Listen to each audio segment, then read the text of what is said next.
Halo semuanya, di video kali ini kita akan bahas materi baru, yaitu di Section 12, Intercompany Bonds Holding. Sebelum kita mulai, saya mau kasih tahu aja, nanti di materi ini ada tugas, jadi mohon diperhatikan ya. Kalau yang kemarin udah ngerjain tugas working paper itu akan menjadi poin plus. Karena itu nggak semuanya mengumpul ya kemarin ya. Habis itu kebetulan setelah saya terima tugasnya kemarin, minggu depannya langsung WFH. Jadi udah nggak ada kesempatan lagi untuk mengumpul work papernya. Jadi untuk menggantikan nilai tugas itu, saya akan kasih tugas baru. Yang udah ngerjain jangan khawatir, karena itu tetap ada poinnya. Untuk nutupin nilai kalian kalau misalnya kurang nanti. Begitu ya. Sekarang kita akan bahas dulu jurnalnya. Jadi, seperti yang kalian lihat, di sini ada kira-kira 7 jurnal. Jadi, pertama ada gain or loss dari issuer, amortisasi gain or loss dari issuer, lalu gain or loss-nya purchaser, amortisasinya purchaser, eliminasi bonds-nya, eliminasi interest dari bonds, sama eliminasi accrued interest buat kalau dia masih ada utang bunga begitu. Jadi nanti di sini kita akan bahas tentang transaksi jual beli bonds-nya di antara P dan S. Ini bisa P yang beli, bisa juga S yang beli. Bisa P yang jual, bisa juga S yang jual, yang issue. Makanya di sini dia ada begini ya. Nih. Investment in P or S bonds. Karena ini tergantung. Yang issue itu si P atau S. Kalau yang issue si P, maka kita tulis investment in P bonds. Kalau yang issue si S, maka kita tulis investment in S bonds. Jadi jangan kebablasan ya, investment in S gitu. Dilihat dulu soalnya itu siapa yang issue. Oke, kita langsung aja biar gak bingung ke problem 3.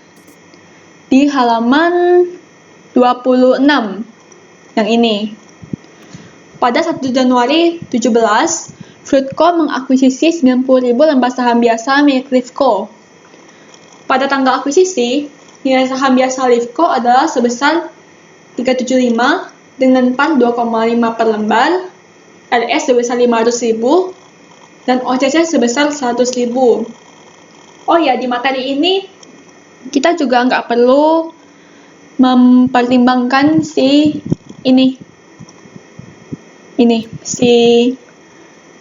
common stock, OCC sama RE. Karena kita di sini nggak bikin eliminasi untuk akun-akun tersebut. Di materi ini kita hanya pikirin buat transaksi yang berkaitan dengan bonds. Makanya kita nggak perlu memperhatikan ini. Pada tahun 18, Livco menerbitkan 80.000 lembar bonds payable dengan harga 20 per lembarnya. Bunga 10% dibayarkan tiap 1 Januari dan 1 Juli, berarti dia semi-annually.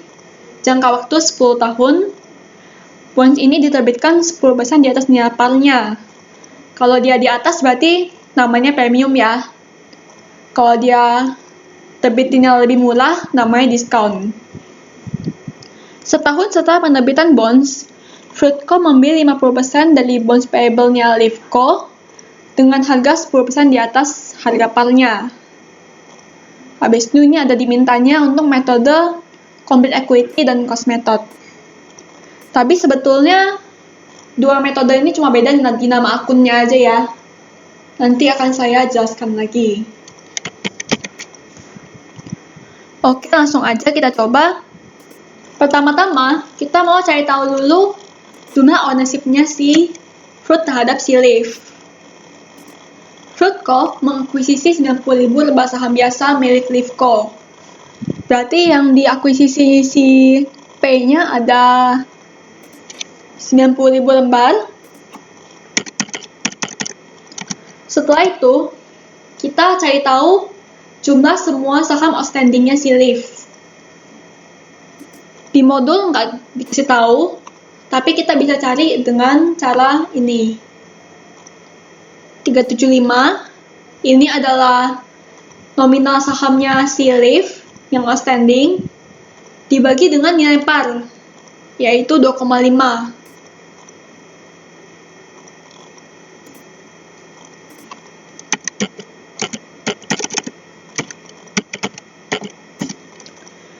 Jadi, jumlah saham outstanding-nya si Lyft ini ada 150.000 lembar. Sekarang, kita cari ownership-nya. 90.000 dari 150.000. Artinya, si P ini punya ownership 60% terhadap si S. Si Fruit terhadap si Lyft. Sekarang, kalau misalnya pas ujian biar gak bingung, kalian tulis dulu di sini. Yang purchase siapa, yang issue siapa. Kalau di kasus ini kan yang issue si Lyft. Kita bisa lihat di sini. Nah, yang menerbitkan bondsnya itu si Lyft ya. Makanya si Lyft itu issuer. Dan yang beli adalah si Fruit. Maka dari itu, Fruit adalah purchaser. Lyft itu issue, Fruit purchase. Oke, sekarang kita cari dulu nilai par value-nya si bonds itu. Par value-nya yang didapat oleh si Lyft. Caranya ini ya. Kan dia punya 80.000 lembar. Harganya 20 per lembar. Berarti kita tinggal kaliin aja nih untuk dapat par value-nya. 80.000 dikali 20.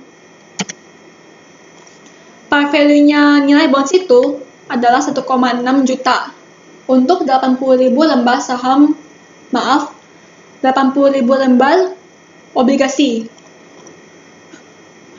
Sekarang kita cari tahu carrying amount-nya dari si Lyft. Tadi kan kita udah lihat ya kalau ini premium. Taunya dari sini nih. 10% di atas nilai par. Karena dia lebih gede di atas, maka dia premium. Kan dia ada 10% lebih tinggi dari nilai par. Berarti kita tinggal kaliin nilai parnya dengan 110%. Karena dia 10% lebih tinggi. Inilah carrying amount-nya dari si obligasinya. Setelah itu, kita tinggal selisihkan saja untuk cari tahu premiumnya. Dengan demikian, dari transaksi penerbitan obligasi ini, si Lyft dapat premium sebesar 160.000. Kita lanjut. Nah, kan dia isunya pada tahun 18. Lalu, si Fruit membeli obligasinya setahun setelah penerbitan bonds. Berarti tahun 2019 ya.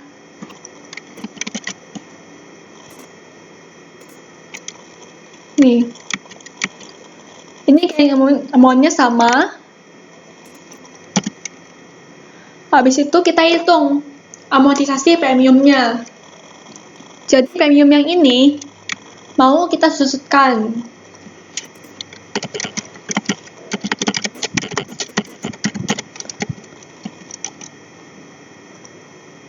Sekarang kita lihat nih. Dia jangka waktunya 10 tahun. Jadi amortisasinya juga selama 10 tahun ya.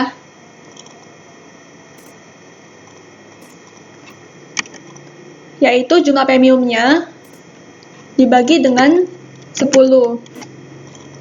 Maka setiap tahun amortisasi premiumnya ini sebesar 16.000. Sekarang kita lihat nih di sini. Dia kan isunya pada tahun 2018. Lalu dibelinya tahun 2019. Berarti dia setahun udah berlalu ya.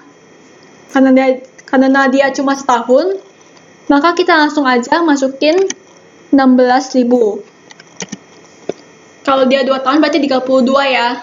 Kalau 3 tahun berarti 48 dan seterusnya. Bisa dimengerti ya. Sekarang, karena dia awalnya punya segini, lalu diamortisasi 16.000, maka kita hitung carrying amount yang baru. Dia punya 1760, disusutkan sebesar 16. Berarti pada tahun 2019 awal, dia punya carrying amount yang baru itu sebesar 1744.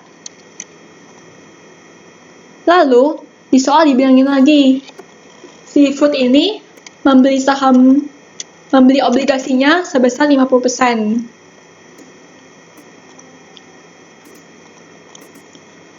Di sini berarti persentase purchase-nya 50%. Sekarang kita hitung carrying amount yang 50%-nya. Tinggal dikaliin aja.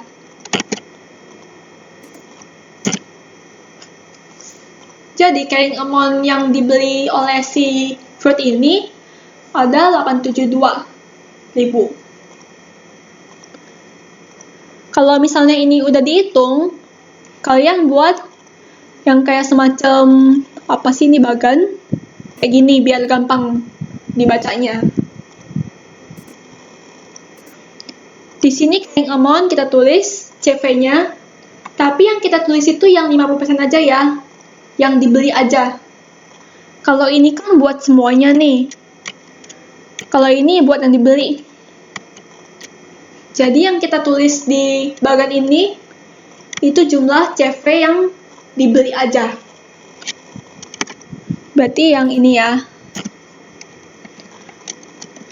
Par value juga sama. Berarti yang dibeli aja ya. Dia kan par value-nya ada 1,6. Yang dibeli 50%. Nah, ini dia. Purchase price-nya kita lihat lagi di modul. Si Fruitcom membeli bonds-nya dengan harga 10% di atas harga par-nya. Yang ini ya.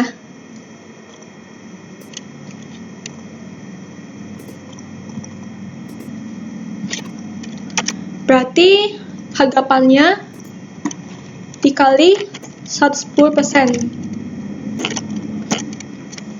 Nah, kita dapat 3 angka ini. Si carrying amount-nya, par value-nya, sama purchase price. Oke, biar nggak bingung, aku tulis di sini ya. Jadi yang sini nih, pertama issuer dulu. Ini dari sisi issuer.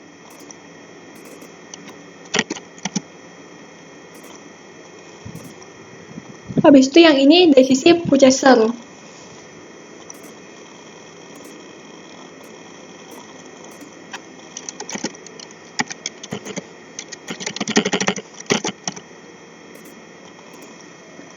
Nah, begini. Ini biar gak bingung aja. Kalau sudah, sekarang kita selisihkan masing-masing nilainya. Jadi pertama kita selisihin dulu 2 angka ini. Nah, 2 itu ya.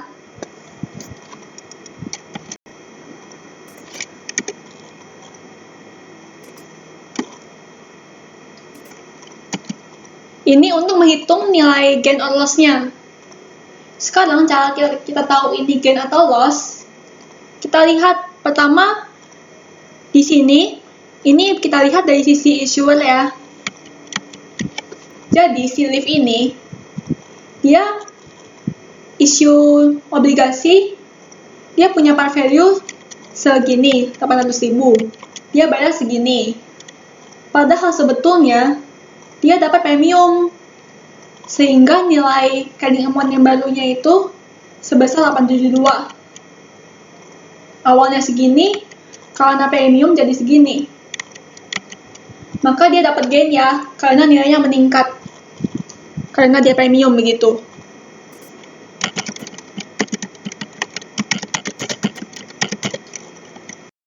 Sekarang kita lihat dari sisi purchaser-nya. Pertama, selisihin dulu angkanya.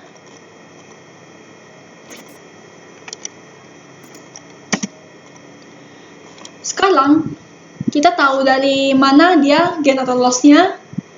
Kita lihat dari sisi purchaser. Jadi si purchaser ini membeli saham sebesar 800.000, tapi dia bayar lebih gede, dia bayar 880. Padahal nilai pasar cuma segini, cuma 800, tapi dia bayar 880. Maka dia rugi ya, karena dia bayar lebih gede. Jadi begitu cara nentuin dia gain atau loss-nya. Itu tergantung dari sininya, dia melihatnya itu dari sisi si issuer-nya atau purchaser-nya. Mudah-mudahan nggak bingung. Kalau masih bingung, aku mati aja. Kalau misalnya di sisi ini lebih gede, berarti dia gain. Habis itu yang di sini, kalau misalnya dia sini lebih gede, berarti dia gain juga. Kalau ini lebih gede, berarti loss. Gitu ya. Sekarang kita bandingkan lagi. Pertama dia punya gain segini, lalu loss segini. Berarti lossnya lebih gede ya. Ini namanya net constructive loss. Besar selisihnya, karena dia loss lebih gede. Kalau misalnya dia gainnya lebih gede, berarti namanya net constructive gain. Kalau udah, sekarang kita masuk ke jurnal. Ini dia. Pertama kita mau bikin dulu jurnal untuk catat gain atau loss penerbitan bonds dari sisi issuer. Angkanya berarti yang ini ya. Kan dia ini gain dari sisi issuer. Berarti jurnalnya premium on bonds pada constructive gain. Ini aku singkat aja ya kata-katanya. Kalau ini kan dia panjang nih. Gak apa-apa kalau disingkat gini aja boleh. Angkanya kita pakai yang 72.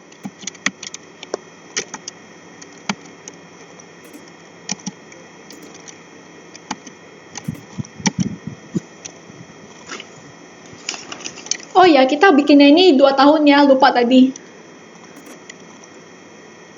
Dari soalnya nih. 19 dan 20. Sekarang kita bikin dulu untuk 2019.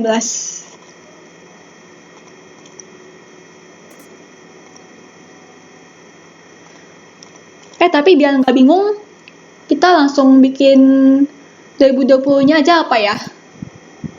Ya udah deh.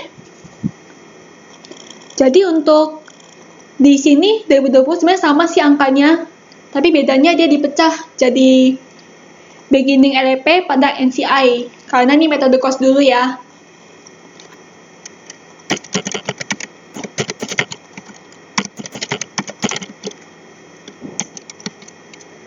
Terus di sini ada investment, beginning LEP NCI. Jadi begitu. Dia cuma beda di situ aja. Ini angkanya sama. Habis itu yang beginning LEP dan NCI-nya seperti biasa, kita pecah dengan melihat ownership-nya. Berarti di sini 72.000 dikali 60%. Yang ini dikali 40%. Nah, aku bikinnya begini aja ya. Kayak per jurnal gitu, bukan per tahun, biar lebih rapi. Jurnal kedua, kita mau catat ini, amortisasi gain or loss-nya.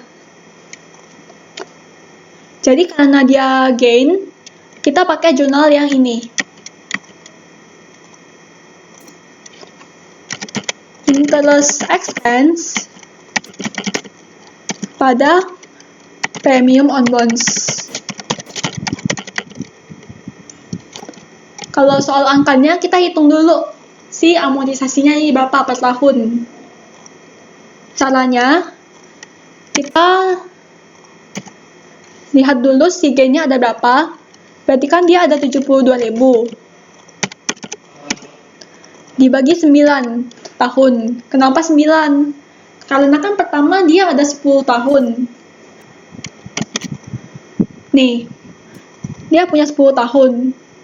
Saat dia membeli, karena dia udah lewat setahun, dia tinggal 9.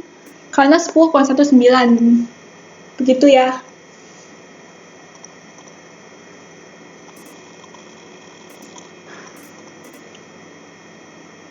Jadi 72.000 dibagi 9 itu 8.000.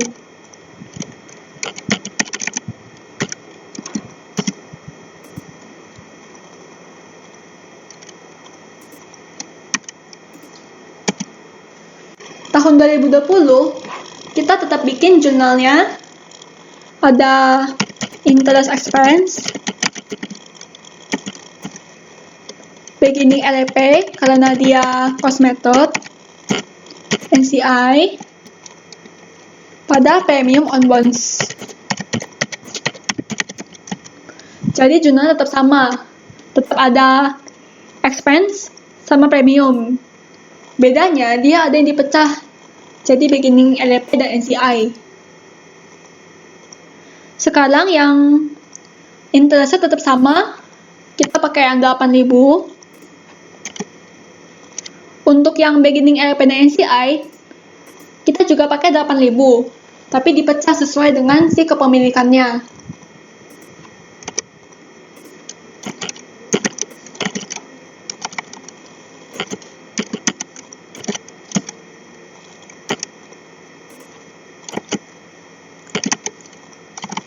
Ini 40. Setelah itu premiumnya jadi 16.000 ya.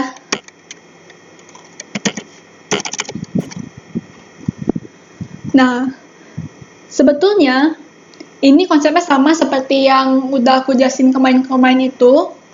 Jadi pertama dia ada expense. Expense ini buat yang tahun ini, tahun 2020.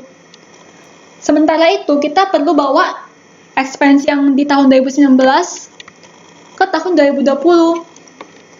Tapi, kita nggak boleh saya catat lagi sebagai expense. Karena dia udah ditutup akunnya. Jadi dia udah nggak boleh mengakui expense lagi. Melainkan dia langsung dikurangin ke beginning LEP. Makanya dia dipecah. Jadi yang ini buat tahun berjalan, yang 2 ini buat tahun lalu ya. Begitu bahasa yang aku pakai pas kemarin itu. Oke, sekarang kita lanjut ke jurnal ketiga. Yaitu kita mau catat gain or loss investasi dari sisi purchaser-nya. Jadi yang issuer udah, sekarang kita ke purchaser. Kan kita loss. Makanya kita catatnya itu adalah constructive loss pada investment in S bonds. Bondsnya jangan lupa tambahin ya. Habis itu ini juga karena dia yang beli adalah si P, maka dia namanya investment in S bonds. Tapi kalau misalnya yang beli adalah si S, yang issue si P, maka namanya adalah investment in P bonds. Jangan lupa ya. Angkanya kita pakai yang loss dari sisi purchaser. Berarti yang ini.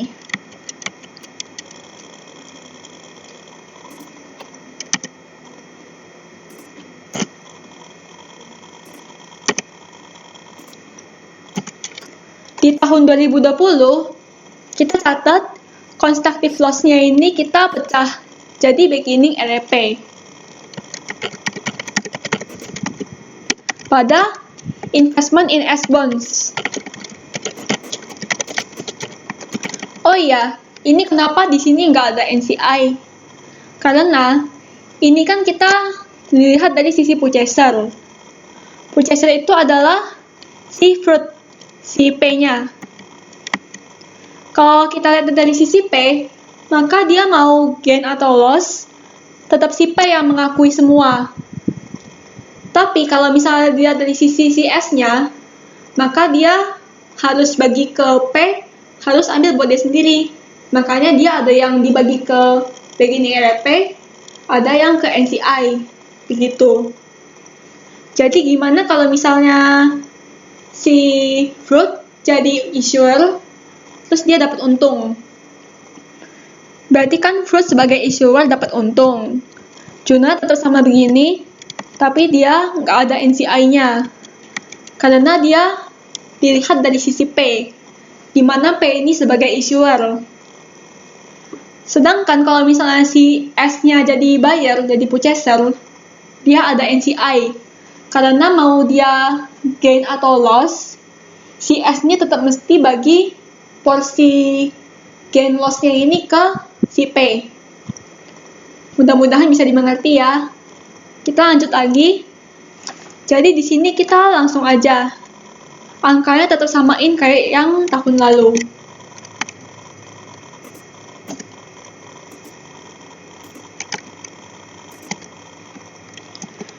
Kita lanjut ke jurnal keempat, yaitu adalah amortisasi untuk gain atau loss-nya dari si purchaser. Yang ini ya. Karena dia posisinya loss, jadinya jurnalnya kita pakai yang ini.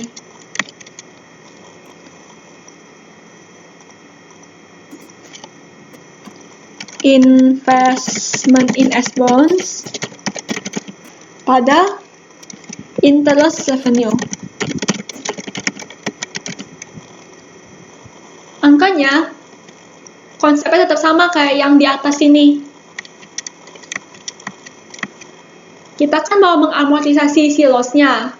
Berarti kita mau menyusutkan angka 80.000 ini. 80.000 dibagi 9. Karena dia dari 2019, dia tinggal 9 tahun.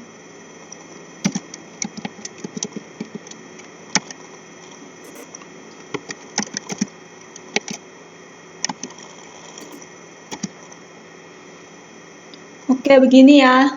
Tahun 2020, jurnalnya kita tetap punya investment in S bonds. Pada beginning REP.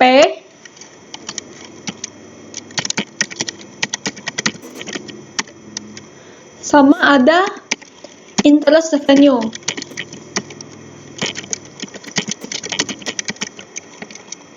Interest revenue-nya tetap sama, pakai angka tahun lalu.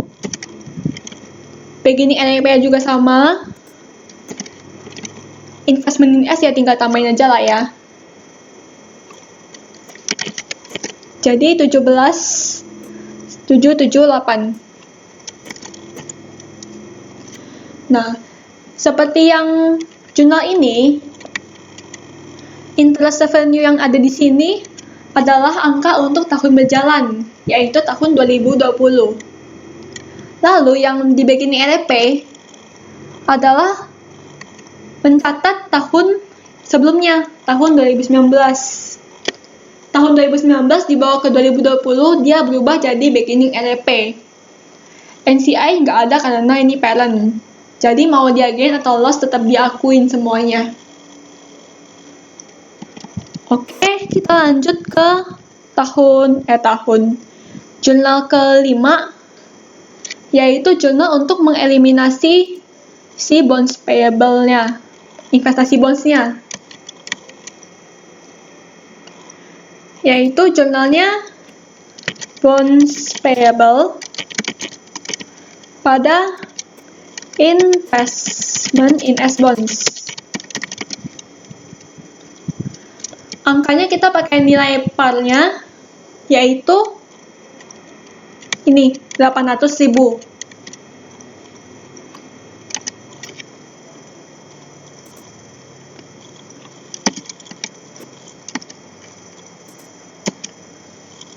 Tahun berikutnya juga sama.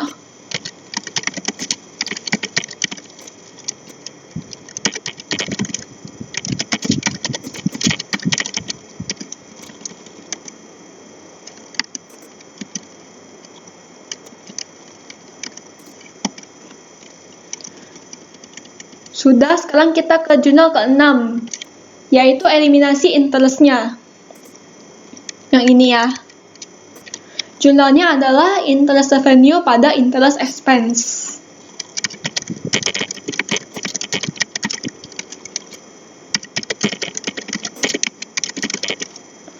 Kalau angkanya kita lihat di modul,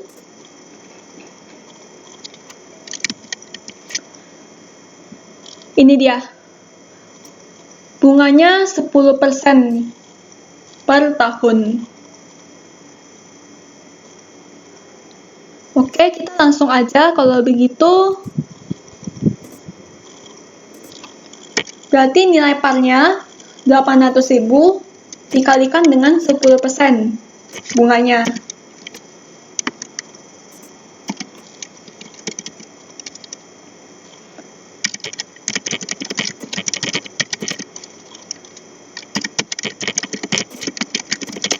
Jurnal tahun 2020 tetap sama ya. Karena dia per tahunnya tetap segini bunganya. Nggak berubah.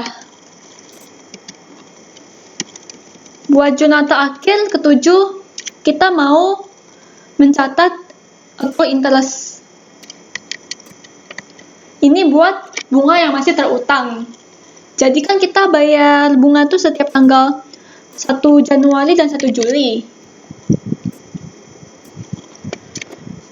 Kalau misalnya bulan Juli, kan kita catatnya itu buat periode Januari sampai akhir Juni. Kalau misalnya buat 1 Juli sampai ke 31 Desember, berarti itu belum dibayar dong. Kita bayar itu baru pada tanggal 1 Januari tahun berikutnya kan.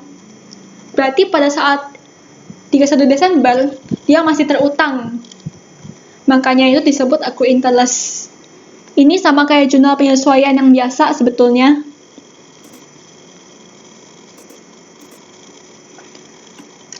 Interest payable pada interest receivable. Ini dibalik karena eliminasi ya.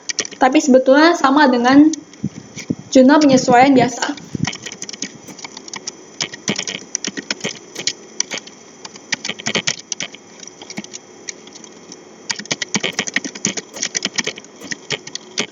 Jadi pada akhir tahun, pada tanggal 31 Desember, yang belum kita bayarkan sebanyak 6 bulan. Pada tanggal 1 Juli sampai 31 Desember, itu belum kita bayar. Makanya kita catat sebagai payable dan receivable.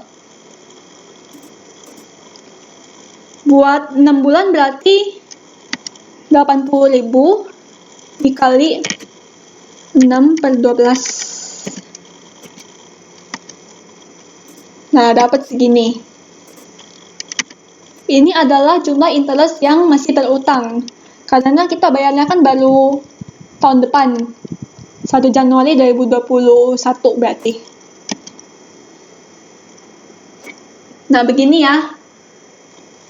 Jadi kalau misalnya dia bayar bunganya 31 Desember, berarti dia nggak ada jurnal ini ya. Tapi kayaknya nggak mungkin sih soal ujian begini. Buat jaga-jaga aja saya kasih tahu. Oke, berarti problem 3 udah sampai sini buat metode cost. Sekarang buat metode equity, seperti yang aku bilang di awal sebetulnya sama. Cuman bedanya di nama akun aja. Buat beberapa jurnal. Jadi ini aku tinggal copy aja.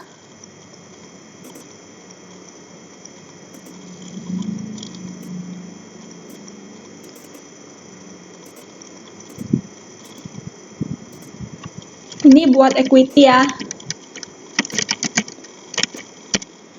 Ini dia. Bedanya itu cuma di bagian yang ada beginning RP-nya. Seperti biasanya, kita ganti menjadi investment in S. 1, ini saya warnain dulu biar nanti gampang. Terus 2 ada di sini.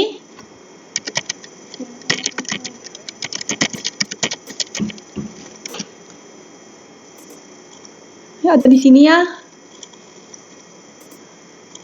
Yang ketiga ini.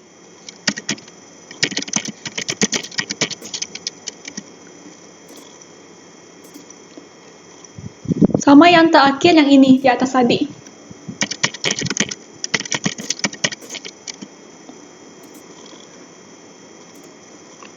Metode equity selesai. Bedanya cuma di sini aja. Jadi, problem 3 kita udah selesai semua ya. Untuk tugas, saya minta kerjakan problem 4. Pada lalat, yaitu yang saya highlight kuning. 1 April diganti menjadi 1 Januari 2018. Nanti seperti kemarin dikerjakan di kertas, lalu di-scan, lalu dikirim ke email saya. Terus, gak usah di-zip gak apa-apa. Karena kan cuma 1 ya filenya. Cuma file Word kalian aja atau PDF. Mau jadi Word boleh, mau jadi PDF juga boleh. Nanti emailnya saya kasih tahu lagi di Teams. Kalau misalnya udah, cukup sampai sini aja kelasnya. Thank you yang udah dengerin sampai di sini. Kalau misalnya ada yang mau nanya, jangan sungkan, tanya aja langsung. Mau nanya tugas juga boleh kalau ada yang bingung. Oke, kalau udah, thank you semua. Sampai ketemu lagi minggu depan.